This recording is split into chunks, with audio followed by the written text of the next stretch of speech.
तुम्हाला पण तेच कचोरी समोसे खाऊन कंटाळा आला असेल तर बनवा अशा पद्धतीचे मिनी फ्लावर शेपचे समोसे, जे की खूप टेस्टी होतात, कुरकुरीत होतात आणि तरी देखील खुसखुशीतही होतात। चला तर मग कसे तयार करायचे ते बघूया।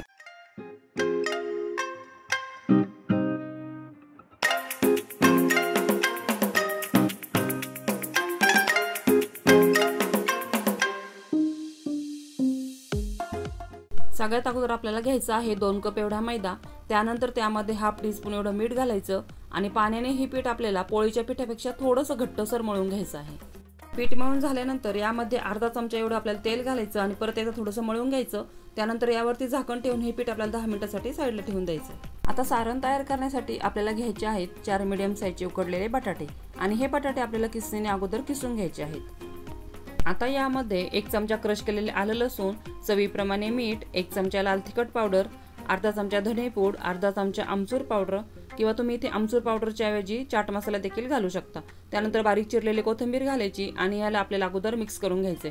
आता यामध्ये 3 टेबलस्पून एवढं कॉर्नफ्लोअर घालायचं आहे आणि हे आपल्याला मिक्स करून घ्यायचं आहे। तुमच्या बटाट्यांमध्ये किती मॉइश्चर आहे यावर देखील तुम्हाला कॉर्नफ्लोअरची क्वांटिटी एखाद दुसरा चमचा कमी जास्त देखील लागू शकते। आता 10 मिनिट झालेले आहेत आणि परत एकदा पीठ आपल्याला मळून घ्यायचं आहे आणि या पिठाचे 4 समान आकाराचे आपल्याला उंडे तयार करून घ्यायचे आहेत। ज्याप्रमाणे आपण पोळीला उंडे तयार करतो त्याप्रमाणे आपल्याला हे उंडे तयार करून घ्यायचे। आता या तयार केलेल्या उंड्यांचे आपल्याला कोरडे पीठ लावून 4 पोळ्या लाटून घ्यायच्या आहेत। ज्याप्रमाणे आपण समोसेसाठी लाटतो अगदी तेवढ्याच जाडीच्या ह्या पोळ्या आपल्याला लाटून घ्यायच्या आहेत। हे बघा मी तुम्हाला दाखवते, एवढ्या जाडीच्या आपल्याला हे अशा प्रकारे मी पोळ्या लाटून घेतलेल्या आहेत। आता पोळपाटावरती एक पोळी घ्यायची आहे आणि त्यावरती आपण जे तयार केलेले सारण आहे ते अगदी कडेपर्यंत एकसारखे अशा प्रकारे पसरून घ्यायचे। त्यावरती नंतर दुसरी पोळी ठेवायची आणि हलक्या हाताने वरून एक लाटणं फिरवायचं। त्यानंतर या पोळीच्या चारी कडा अशा प्रकारे मी दाखवते व्हिडिओमध्ये तशा प्रकारे कट करून घ्यायच्या आणि याचा आपल्याला एक मोठा चौकोन तयार करून घ्यायचा आहे। आता या कडा आपल्याला एका डिशमध्ये काढून ठेवायचे आहेत। याचं काय करायचं तर ते मी पुढे व्हिडिओमध्ये सांगणारच आहे, त्यामुळे व्हिडिओ शेवटपर्यंत नक्की बघा।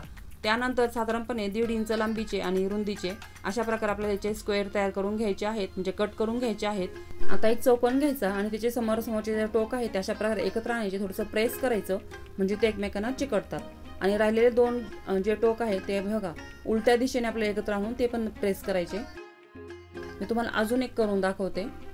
हे बघा समोरचे जे टोक आहेत एकत्र आणायचे, प्रेस करायचं आणि राहिलेले 2 टोक आहेत ते उलट्या दिशेने प्रेस करायचे।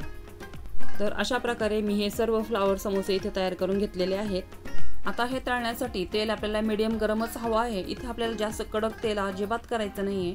त्यानंतर कढईमध्ये जेवढे समोसे बसतील तेवढे आपल्याला यामध्ये तेलामध्ये सोडायचे आहेत आणि हे आपल्याला अर्धा मिनिटभर तरी याला हलवायचं नाही।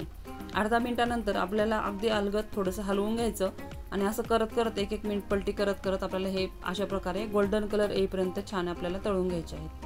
तुम्ही ते बघू शकता किती छान कलर आलेला आहे आपल्या समोस्यांना। तुमच्याकडे कोणी गेस्ट येणार असतील किंवा घरामध्ये काही फंक्शन असेल आणि तुम्हाला जर काही वेगळं करायचं असेल तर तुमच्यासाठी हे फ्लावर समोसे बेस्ट ऑप्शन आहे। हे बघा ज्या साइड्स आपण कट करून ठेवलेल्या होत्या त्याला मी अशा प्रकारे पीळ देऊन त्याला मी तळून घेतलेला आहे। मुलांना असे काहीतरी वेगळे दिलं तर ते देखील खुश होतात। हे समोसे खूप छान कुरकुरीत होतात आणि टेस्टलाही एकच नंबर लागतात। त्यामुळे तुम्ही ही रेसिपी एकदा तरी नक्की ट्राय करून बघा। व्हिडिओ आवडला असेल तर व्हिडिओला लाईक, शेअर आणि चॅनलला सबस्क्राईब नक्की करा आणि कमेंट करून सांगायलाही विसरू नका। व्हिडिओ शेवटपर्यंत बघितल्याबद्दल सर्वांचे अगदी मनापासून धन्यवाद।